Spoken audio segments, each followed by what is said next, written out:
I planned on using Foxy for heightened energy and social awareness while at a party. General upbeat happiness and increased sensuality similar to MDMA were expected. 5 MeO DiPT 8 mg PO in a gelatin capsule were ingested by a friend. At 1.5 hours there were no effects. I decided that the sublingual route might be more effective. Both myself and my intrepid friend, the one who 1.5 hours earlier had swallowed an 8 mg capsule, endured precisely 5 minutes of extreme bitterness, though I thought there was a slight cherry flavor at the very beginning. At the end of 5 minutes we both swallowed the miserably acrid saliva. At 15 minutes post-swallow we were at a house relaxing on sofas in front of a TV with others who were unaware of our psychic journey. My friend and I exchanged glances confirming something was happening. Perception was not altered, but there a small amount of increased energy slightly inappropriate for the situation. In conjunction, my mood was elevated subtly so that I was inclined to smile, though I did not have to, and if asked, I would have remarked that I was happy. The energy which I would describe as pent up as though air expanding in a sealed can seemed to emanate from my midchest as opposed to my cheeks where MDMA seems to live. My heart rate was low and there appeared to be no effect on my heart throughout the entire experience despite the origin of this energy being the left substernal border. It was obvious that the energy was going to continue to build and I knew that the conversation was not going to be able to hold me down much longer. I noted that my friend was speaking with the others somewhat tersely and from a half-standing position as though he were about to get up. We excused ourselves and decided to take a walk around campus. The house felt containing though there was no sense of claustrophobia. As we walked we spoke in snippets as though annoyed that we had to speak or annoyed that we could not communicate in some more efficient way. The energy was becoming unbearable in a purely physical sense. I felt as though I needed to sprint around the racetrack as fast as possible. It was an almost nihilistic desire. I experienced some muscle fasciculations alternating with some pleasureful, not sexual, shivers, goosebumps. Each shiver seemed to occur with an almost overwhelming wave of happiness which made me close my eyes. Walking was a little difficult because of the sense that I needed to burn down or use up the energy by bolting, flying, screaming, or even, absurdly, by uprooting a tree. By now the energy though mostly substernal had spread everywhere and I remarked that I felt as though I could shoot rays of this energy out of my fingertips.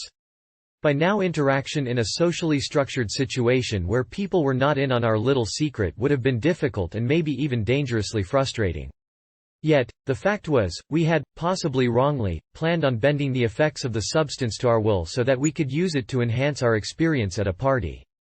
We opted to sit down on a bench in order to experiment with focusing and attaining control over ourselves. After a few seconds the muscle fasciculations, 2 to 4 quadriceps and paraspinal fasciculatios per minute, begged us to pay attention to the energy and to get back up and move. If I had to guess the stuff was probably working somewhere in the basal ganglia and causing acute akathisia, medical term for the muscular discomfort and need to move. Similar to, perhaps ironically, the dopamine type 2 antagonist antipsychotics such as Haldol. Anyway, the second reason it was difficult to walk was the intermittent sense of lightheadedness. Interestingly, and I had forgotten about this until just now, neuroleptic drugs such as Haldol can cause acute hypotension, low BP. And this may have been the cause of our lightheadedness. So we remained on the bench for a few minutes and realized that try as we might, we could not get our minds around the stuff. We were the substance. It was a blanket we were enshrouded in, an ether suffusing all crevasses and gyrae, or maybe just the basal ganglia, of our brains. The akathisia became more than annoying after an hour and both of us would have liked nothing better than to make it go away. Finally, after 3 hours it wore off to the point that we could interact with our friends at a bar.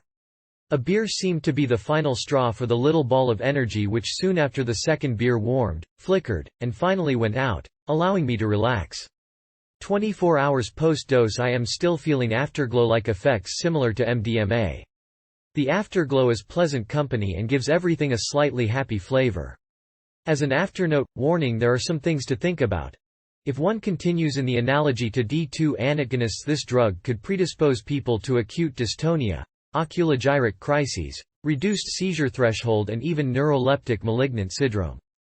Neuroleptic malignant syndrome is deadly, often heralded by muscle rigidity, temperature to 107, can develop up to 72 hours post-dose, and can last up to 14 days. Dantrolene and bromokruptine are used to help relieve the symptoms of the syndrome, but immediate hospital care should be sought. Of course, Foxy could be working on a completely different neurotransmitter system in the brain and have no relationship whatsoever to neuralpetics. I am tempted to allude to Occam's razor and stick with my empirical neuroleptic hypothesis. You have been warned. I'd be remiss if I didn't end with noting that it was an interesting and enlightening substance.